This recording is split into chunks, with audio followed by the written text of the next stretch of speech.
Mari silakan. Yang pertama, kami belajar tentang geopolitik di Lemhanas, Pak. Kami berharap agar kepemimpinan geopolitik Indonesia ini bisa kembali memimpin di dunia yang sekarang sedang terpolarisasi. Nah, untuk itu kami menyarankan agar investasinya ini di negara-negara non-blok dalam bentuk teknologi AI. Kebetulan kami S3-nya tentang model pelatihan AI, Pak. Baik, sudah bertemu langsung dengan CEO Danantara, Bapak-Bapak semua? Belum. Assalamualaikum warahmatullahi wabarakatuh. Nah, Wapres Gibran ya di sosial media mendapat sorotan dari netizen ya, di mana di saat Gibran ya ditanyakan geopolitik oleh perwira TNI, jawaban Gibran dianggap tak nyambung. Nah, kita tidak perlu heran ya kalau Wapres Gibran tidak bisa menjawab pertanyaan tersebut, bahkan dianggap tidak nyambung dengan konteks pertanyaannya ya. Dan ini bukan baru kali ini aja terjadi, dan cukup banyak sebenarnya ya. Tetapi kali ini terjadi lagi, yaitu yang nanya lagi adalah perwira TNI. Jadi perwira TNI ini lulusan S3, tidak kaleng-kaleng lagi ya. Baik ya, langsung saja kita simak videonya. Mari silakan. Siap. Terima kasih izin Bapak Wapres RI. Kami izin memperkenalkan diri. Saya Laksamana Pertama TNI Arif Badrudin, peserta dari P4N. Ya, silakan Pak. Siap. Kami telah menerima banyak arahan dari Menteri-Menteri Kabinet RI, dan ada satu saran yang bisa kami usulkan. Yang pertama, kami belajar tentang geopolitik di Lemhanas, Pak. Kami berharap agar kepemimpinan geopolitik Indonesia ini bisa kembali memimpin di dunia yang sekarang sedang terpolarisasi, dengan memanfaatkan Danantara yang saat ini sudah dibentuk oleh Presiden RI, dan nantinya akan menyediakan anggaran yang cukup besar, di mana 20%-nya rencana dari Kepala Danantara akan diinvestasikan di luar negeri. Nah, untuk itu kami menyarankan agar investasinya ini di negara-negara non-blok dalam bentuk teknologi AI. Kebetulan kami S3-nya tentang model pelatihan AI, Pak. Siap. Sehingga kita bisa menyiapkan para generasi muda kita yang merupakan bonus demografi Indonesia, dilatih tentang AI, dilatih tentang fintech. Kemudian mereka membuka industri-industri startup di negara-negara non-blok tersebut dengan memanfaatkan QRIS kita, Pak. Siap. Kami telah melakukan, untuk taskap kami adalah model pelatihan Artificial Intelligence yang telah kami terapkan di beberapa instansi, terutama di Angkatan Laut, Pak. Dan hasilnya cukup menggembirakan, ada yang menjadi juara nasional, bahkan ada yang menjadi juara dunia di Singapura. Harapan kami, kepemimpinan geopolitik Indonesia ini bisa kembali diraih. Zaman dulu Presiden Soekarno tidak pakai uang bisa menjadi pemimpin non-blok. Kita sekarang memiliki Bapak Presiden dan Bapak Wakil Presiden, memiliki Danantara. Saya yakin kita akan kembali menjadi pemimpin non-blok. Demikian, terima kasih. Baik, sudah bertemu langsung dengan CEO Danantara, Bapak-Bapak semua? Belum. Belum. Kapan Pak dijadwalkan ya? Dalam bulan-bulan ini, bulan depan ya mungkin. Oke. Nanti bisa disampaikan langsung ke CEO Danantara terkait itu tadi ya Pak ya. Siap, jelas ini apa? Ya, silakan duduk. Terkait geopolitik. Ini memang ya tantangannya saat ini adalah geopolitik yang nggak menentu, climate change, lalu perang dagang, perang tarif. Jadi ini Bapak Ibu, saya mohon doa untuk Pak Presiden yang saat ini sedang melakukan perjalanan ke luar negeri, agar beliau diberikan kesehatan dan... Baik, coba kita baca ya beberapa komentar netizen atas pertanyaan dari perwira TNI tersebut. Ada komentar dari Edi Syahputra yang bertanya pasti ngetes IQ-nya. Ada komentar dari Berkah Karya, nyesel nggak sih nanya ya? Jadi benar-benar nyesel nih, yang nanya ternyata tidak sesuai harapan ya, di luar konteks. Ada komentar dari Pian Priyadi, negara Indonesia ini tuh lucu, orang macam gini jadi wapres. Jadi harus terima ya. Ya itulah ya hasil dari Paman Usman yang berhasil mengacak-ngacakkan MK, mengubah undang-undang, mengubah konstitusi, hasilnya seperti ini. Dan ini kesenangan kaum 58. Sekarang orang yang tidak memilih dia merasa sangat menyesal sekali ya mempunyai wapres Indonesia seperti ini. Nah, ada komentar dari Rina Ritonga yang lebih parah lagi, orang yang milih makhluk ini jadi wapres. Ada komentar dari Wahyu, S3 bertanya sama lulusan SMH. Aduh. Ya itulah ya kualitas Gibran, apalagi umurnya saja belum matang untuk menjadi wakil presiden mendampingi Prabowo. Tetapi karena Prabowo waktu itu ya, menurut pengakuan dari mantan Panglima TNI Gatot Nurmantio, Gibran ini ya sengaja dipaksakan untuk mendampingi Prabowo. Padahal waktu itu Prabowo Menurut info dari Gatot Nurmantio memang tidak mau berdampingi dengan Gibran. Tetapi waktu itu Prabowo juga khawatir bisa-bisa di saat umurnya dia ya, waktu itu 70 kalau nggak salah, 70 apa 71 ya. Bisa saja MK waktu itu membuat keputusan bahwa Prabowo tidak layak mencalonkan presiden. Dia tidak mau mencalonkan Gibran, tetapi di sisi lain dia bisa saja ya dijegal, tidak bisa mencalonkan diri menjadi presiden. Berikut penjelasan Gatot mengapa Prabowo terpaksa memilih Gibran. Secara naluri, saya yakin beliau tidak mau. Iya. Apalagi kondisi terkini. Tetapi apa? Ketua Mahkamah Konstitusi pernah menyampaikan ada yang digugat mengenai batas usia minimum. Ya. Dan masuk lagi gugatan yang terkait dengan batas maksimum. Ya. Ini umpamanya kalau nanti MK memutuskan bahwa untuk menjadi presiden atau wakil presiden batas maksimalnya 70 tahun, berarti akan ada capres yang gagal. Ya. Apa maknanya? Maknanya adalah ambil Gibran. Sang paman mengancam Prabowo. Iya. Ya. Lu bisa juga nggak jadi kan gitu. Iya. Makanya kalau lihat kemarin sore pada saat deklarasi kan berpacu dengan waktu itu. Maka sore-sore walaupun tanpa Gibran dideklarasikan itu. Gitu. Ini ancaman jangan main-main. Dia nggak ngangkat bisa berubah sekarang ini. Iya. Kan gitu. Karena Mahkamah Konstitusi apapun yang diputuskan adalah final. Semau dia aja kan gitu. Ada komentar dari Bambang Sugianto, yang lain ditanya lain dijawab, itulah ya, karena secara intelektualitasnya masih memang sangat minim sekali. Jadi kalau kata Rocky Gerung, Gibran ini memang sebaiknya ya harus sekolah lagi, ya harus kuliah lagi supaya IQ-nya itu naik, ya tingkat intelektualitasnya juga bisa meningkat. Jadi kalau misalnya ada pertanyaan-pertanyaan seperti ini tidak memalukan ya. Kalau dilihat misalnya sama dunia internasional, kualitas wakil presiden Indonesia, waduh benar-benar cukup memalukan. Tapi Pak ya, kalau ngomongin Gibran ya Pak ya, saya pernah ngusulin dia sekolah lagi loh Pak, S2. Jadi kan gini ya, problemnya Mas Gibran menurut saya tuh dia tuh lack of trust Pak. Kepercayaan kita terhadap kualitas dia itu kurang gitu, dibandingkan dengan wakil-wakil presiden lainnya kan, ada Mulyono, Maruf Amin, JK, nggak usah bilang Hatta, ada Umar Wirahadikusuma, itu kan hebat-hebat tuh. Tri Sutrisno, Megawati Soekarno Putri, itu kan wakil-wakil presiden yang hebat-hebat. Tapi kok kita kelihatannya agak nggak percaya juga. Itu buktinya kan Purnawirawan tuh kan, kalau nggak salah hipotesanya, waduh ini kalau presiden berhalangan tetap gimana? Yang menggantikan nih siapa? Tidak. Makanya saya usulkan ke Mas Gibran, udah ambil S2 aja. Kemarin kan ada isu Gibran ke Papua, walaupun sekarang diralat lagi sama Yusril tuh. Menurut lo? Ya seneng lah gue. Nah kalau dia ke Papua, apa yang diharapin sih? Walaupun diralat sama Yusril udah ya, bukan dia yang ke Papua. Ya Gibran isi itu karena Gibran protes pasti kan. Kan Gibran itu mestinya di Papua supaya dia belajar tentang politik dunia. Papua sekarang itu ada center of gravity dari Asia Pasifik gitu. Benar dong harusnya dia ke Papua. Harus supaya dia belajar geopolitik, dia belajar environment ethics, dia belajar ya soal local culture. Itu kalau dia mau maju 2029 mestinya dia bilang sama Pak Prabowo, saya bukan sekedar Des Papua, saya ingin punya istana di Papua sampai 2029 saya mau magang di situ, belajar segala macam. Belajar mana di situ? Apalagi sudah food estate 3 juta hektar kan, dia bisa mana gitu? Nah terus kok kenapa dibatalin? Ya pasti dia merasa dia tidak mampu atau tidak sesuai dengan petunjuk bapaknya, kan dukunya bilang beda. Nggak, maksud gue juga setuju. Harusnya dia ke Papua aja sekalian dia belajar kan. Iya sampai 2029 jangan balik-balik ke Jakarta. Di Jakarta ya dia bagi-bagi skincare lagi.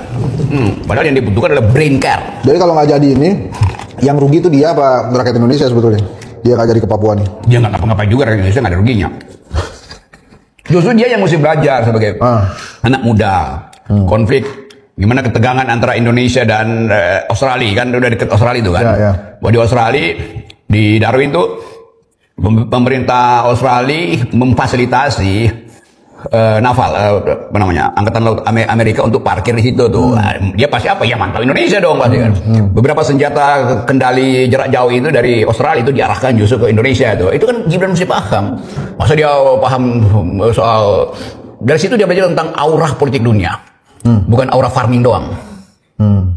Makanya kita tidak heran kalau Prabowo itu ya, kalau misalnya ada pemimpin dunia yang datang ke Indonesia, malah yang mendampingi itu AHY. Kita tahu kualitas AHY ya, sekolahnya saja lulusan Harvard, ya apalagi bahasa Inggrisnya ya, pasti sangat fasih sekali. Prabowo, jadi tidak mungkinlah Prabowo mendelegasikan Gibran ya, mendampingi tamu-tamu asing dari luar negeri. Pasti Prabowo tahu dan mengkalkulasi bahwa ini bisa memalukan dia sendiri. Jadi sudah tepat ya Prabowo mendelegasikan AHY mendampingi tamu-tamu asing dari luar negeri.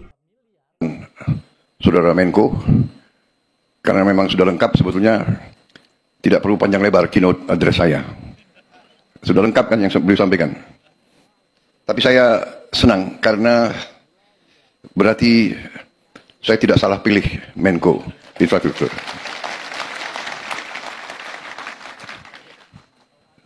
Salah satu kunci kepimpinan yang saya belajar ialah pilihlah tim Anda yang terbaik yang bisa kau pilih. Itu yang saya belajar. Sama dengan kalau kita mau bikin tim sepak bola, pilih yang terbaik yang ada, ya kan? Kalau memang belum berhasil, minimal kita berusaha, kan begitu. Jadi, kenapa saya sebut ini? Karena saya terus terang saja memberi pengarahan itu tidak terlalu sering, memberi petunjuk tidak terlalu sering, dan tidak terlalu lama.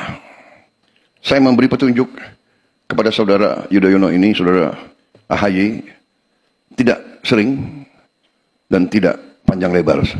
Saya sampaikan ini intinya, beliau bisa nangkap, dan saudara-saudara tadi ini yang beliau sampaikan inilah sebenarnya yang Ya AHY diolok-olok juga sekarang kan. Tetapi satu waktu nanti ada 2 anak muda di kabinet tuh. Gibran dan AHY. Pasti kamera cari AHY ya. Karena AHY masih bisa siksa ya, diterangin isu masih bisa dijawab. Kalau Gibran dari segi penampilan sebagai wakil presiden itu kamera udah nggak enak tuh, nyorot itu kan.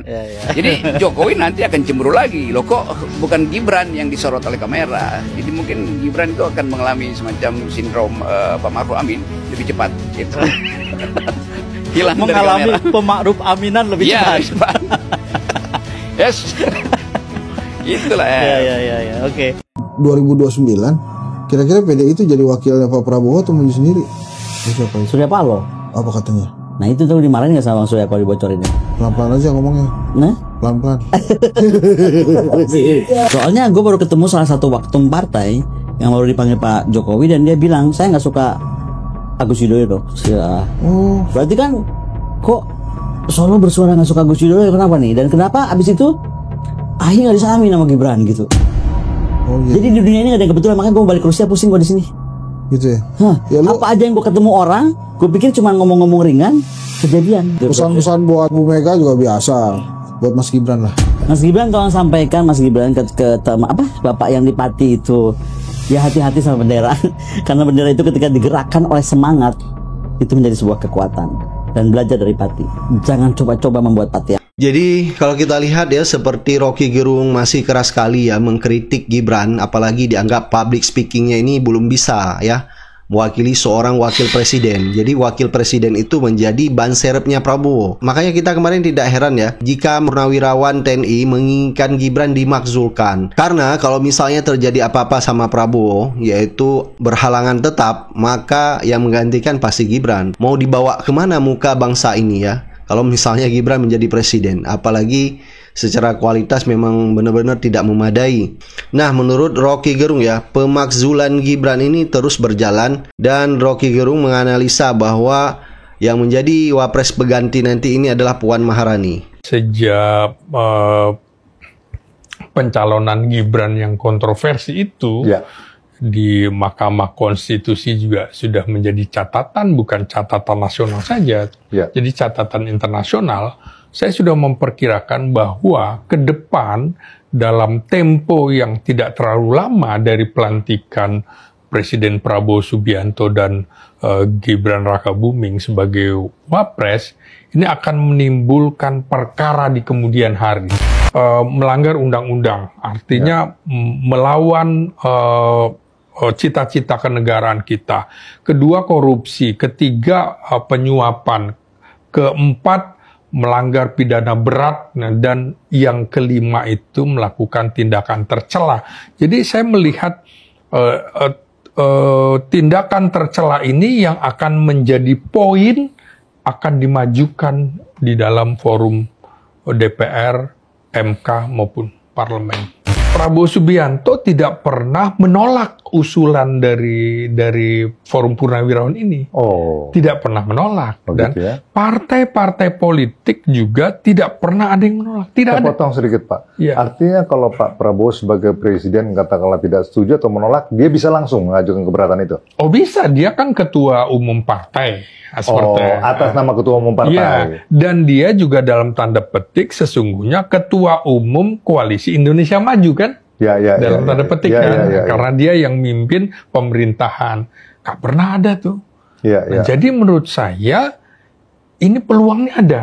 Saya ingin menyampaikan, tidak banyak yang tahu, tetapi merasa tahu. Misalnya sebagian besar di ruangan ini tidak tahu bahwa perkara putusan MK yang mengabulkan bahwa Gibran memenuhi syarat tidak pernah disidangkan dalam perkara pembuktian di MK. Gak pernah. Dari daftar langsung putusan. Apa yang Anda mau katakan soal kebohongan dan fakta baru ini? Maaf Bung Peri, ini dapat dipertanggungjawabkan? Saya pertanggungjawabkan, dunia akhirat. Pertanyaannya, masihkah kita bermanis muka soal demokrasi? Saya paling menyedihkan, di dalam dunia politik itu terdiri dari 3 manusia saja. Satu yang pragmatis, satu suka menjilat, satu terus bertahan dalam idealisme kesepian, memperjuangkan apa yang dia yakini benar. Saya melihat banyak sekali anak muda-muda yang baru ya, yang mencoba menjilat sekaligus pragmatis untuk mendapatkan keuntungan.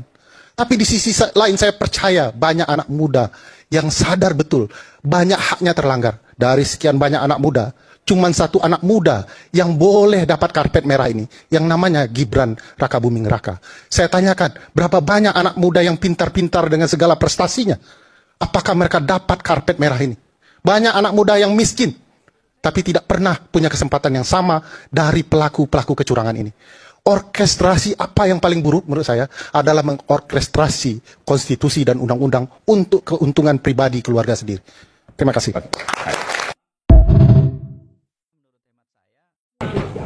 Negara kita memang berada di ujung tanduk. Masih ada atau hancur. Oleh karena itu, mau nggak mau, kita semua harus bergerak untuk menyelamatkan bangsa dan negara ini. Surat-surat yang sudah kita sampaikan, kita masih sopan ya, tapi mereka kelihatan nggak sopan, nggak dijawab. Dan oleh karena itu kita tidak perlu menunggu lagi. Kalau perlu kita selesaikan secara jantan. Betul. Memang nggak mau harus gitu. PP itu harus terulang, gitu ya. Kalau nggak itu nggak selesai, kasihan. Nah, oleh karena itu saya berharap menyatunya antara TNI, purnawirawan, prajurit TNI dan masyarakat umum ini ada suatu hal yang sangat penting, sangat penting. Nah, oleh karena itu supaya kita itu menyatu, maka saya minta yang ada di sini betul-betul mau nggak berjuang? Mau. Nah, begitu ayo kita ikrar kebangsaan. Ikrar dulu untuk menyatukan hati kita dan setiap saat kita siap untuk bergerak. Mau? Mau. Oke, angkat tangannya. Ayo berdiri semua. Berdiri. Oke. Kami bersumpah dengan negeri ini. Kami bersumpah negeri ini. Negara Kesatuan Republik Indonesia. Negara Kesatuan Republik Indonesia. Satu. Kami bangsa Indonesia. Kami bangsa Indonesia. Berketuhanan yang Maha Esa. Berketuhanan yang Maha Esa. Dua. Kami bangsa Indonesia. Kami bangsa Indonesia. Berkemanusiaan. Yang adil dan beradab. Tiga. Kami bangsa Indonesia. Kami bangsa Indonesia. Menjunjung tinggi. Persatuan dan kesatuan Indonesia. Persatuan dan kesatuan Indonesia. Empat. Kami bangsa Indonesia. Kami bangsa Indonesia. Berkerakyatan. Yang dipimpin oleh hikmat kebijaksanaan. Yang dipimpin oleh hikmat kebijaksanaan. Dalam permusatan perwakilan. Lima. Kami bangsa Indonesia. Kami bangsa Indonesia. Berkeadilan sosial. Bagi seluruh rakyat Indonesia. Bagi seluruh rakyat Indonesia. Selesai. Masih ada waktu kan? Masih Pak, 1 menit. Oke. Saudara-saudara kalian, TNI itu didoktrin sejak masuk jadi tentara. Doktrinnya diantaranya Sabta Marga. marga pertama adalah sebagai warga negara yang bersendikan Pancasila. Jadi TNI itu, mantan itu juga harus seperti ini. Setiap perilaku dan perbuatannya harus atas dasar kebenaran agama. Yang kedua, TNI, mantan TNI, ya, dalam perbuatan tingkah lakunya harus atas dasar kebenaran ilmu. Sila kedua. Yang ketiga, TNI dan mantan TNI, setiap perbuatan, tindak tanduknya, kelakuannya harus atas dasar kebenaran membangun tali silaturahmi. Yang keempat, TNI, mantan TNI, setiap tindak tanduk perbuatannya harus atas dasar kebenaran, etika dan budaya bangsa. Yang kelima, setiap perbuatan yang TNI, mantan TNI harus atas dasar kebenaran profesi. Jadi atas dasar doktrin yang ditanamkan sejak kita masuk, maka kita sekarang ini mencoba untuk melakukan penyelamatan bangsa dan negara. Nah, kalau sudah kita dekati dengan cara yang sopan, tapi ternyata diabaikan, nggak ada langkah lagi kecuali kita ambil secara paksa. Revolusi. Harus. Ya, kita duduk ke MPR, Senayan sana. Oleh karena itu saya minta siapkan kekuatan. Ya, siapkan kekuatan. Karena kita semata-mata ingin menyelamatkan bangsa nama. Persepsi kita harus sama, menyelamatkan bangsa dan negara. Itu. Ya. Nah, tadi sudah sampaikan, kalau kita serahkan kepada yang tadi itu, saya tidak meragukan selamat tidak bangsa ini ke depan. Ya. Oke, saya kira itu saja. Terima kasih atas perhatiannya. Saya akhiri. Wassalamualaikum warahmatullahi wabarakatuh. Gibran Kor 2025.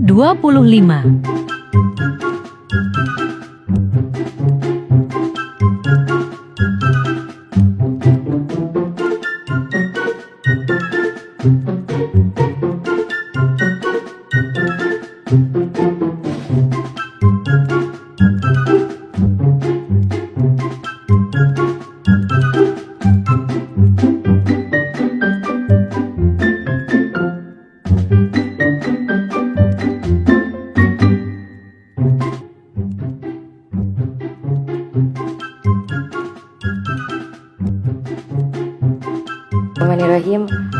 Izin Bu ya. Assalamualaikum warahmatullahi wabarakatuh. Waalaikumsalam.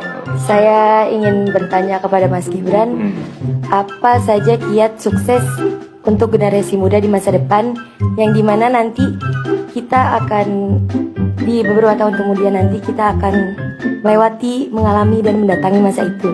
Jadi mohon tipsnya kepada Mas Gibran atas kiat sukses untuk generasi muda di masa depan. Wassalamualaikum warahmatullahi wabarakatuh. Pertanyaannya general sekali. Pokoknya belajar yang rajin. Besok ujian kan, belajar. Dah, sama nurut sama Pak Kiai, dah dua itu cukup ya. Dah itu aja kiat sukses, apalagi ya. Nggak ada kiat sukses yang lain ya. Cukup. Satu penanya terakhir. Untuk terkait dengan CASN ini diundur, ini seperti apa Mas? Kan teman-teman banyak yang sudah resign, seperti apa Mas? Nanti Pak Presiden dan kementerian terkait yang mengupdate. Sudah ada solusinya ya, tunggu aja. Sudah hamil harus dicek iodium asam sulfat ini memenuhi enggak. Nanti kalau sudah melahirkan anaknya harus dicek juga. Yang cewek-cewek ini harusnya dicek untuk punya anemia apa enggak. Lalu ketika hamil harus dicek dia misalnya asam sulfat iodiumnya terpenuhi enggak. Ketika anaknya lahir sampai 2 tahun ASI-nya terpenuhi enggak. Disampaikan dulu tidak asal susunya dilihat dari mana Mas. Itu sebenarnya susunya yang dibagikan dari mana ya Mas? Asal susunya kan sempat disebutkan tidak tahu asal. Sama sekali tidak dari. Dah ya.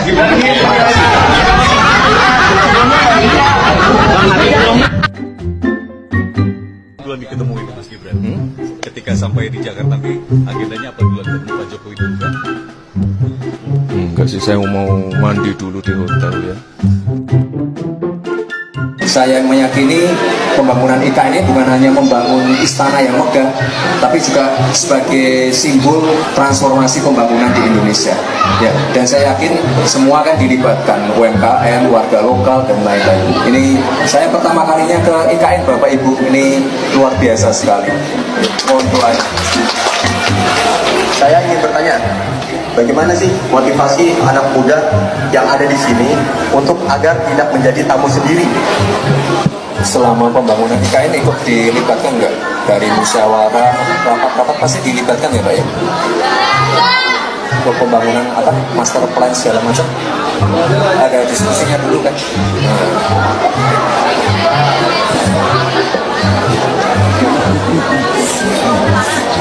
Saya maunya di sini.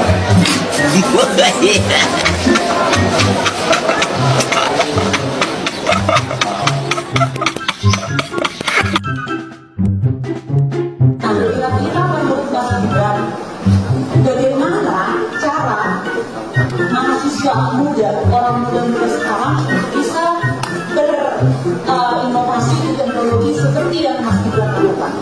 Inovasi apa? Inovasi seperti membangkit listrik tenaga sampah, solar katanya ada. Oh iya, itu ada bukunya ya, nggak usah saya jelasin. Oh gitu. Apa pembangkit listrik tenaga sampahnya menghasilkan listrik 8 megawatt, tapi inti dari adanya mesin ini untuk nama mesinnya gasifier. Kincana. Tapi ini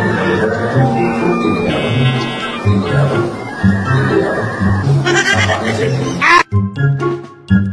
Baru pulang ya dari S2 gitu.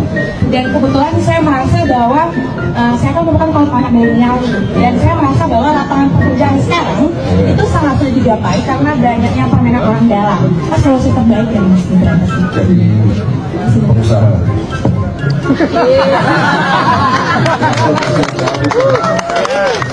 Nggak berani jadi pengusaha ya? Masih mau ngelamar kerja? Jadi pengusaha aja ya? Ada juga usahanya. Oh ya udah, jadi pengusaha aja ya. Nggak usah ikut orang. Menciptakan lapangan pekerjaan. Mandiri dan kerja ya. Mas, apa rencananya Mas untuk menstabilkan harga ini? Temen ya?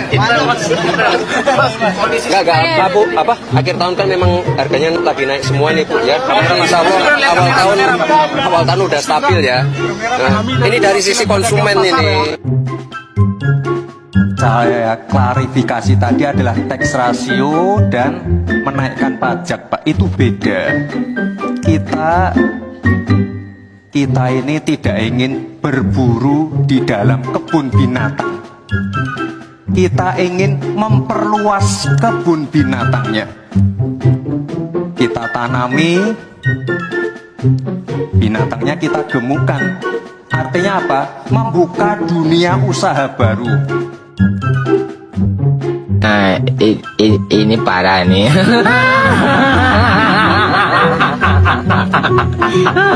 Tenang.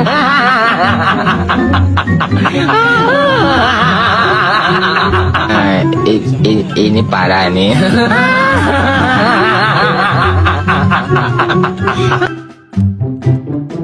Seberapa sering kemudian aktivitas membaca itu ditunjukkan atau kemudian ditularkan oleh ayah dan ibu?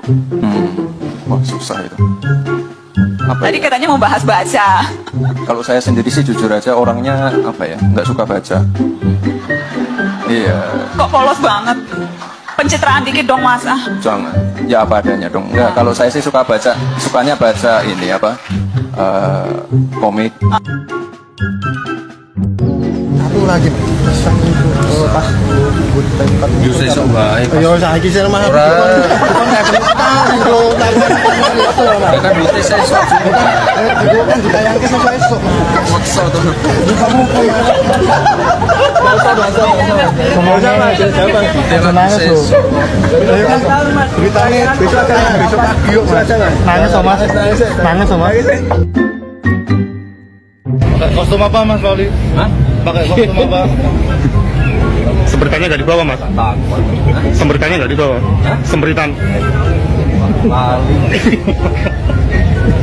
Ini aku pilpres.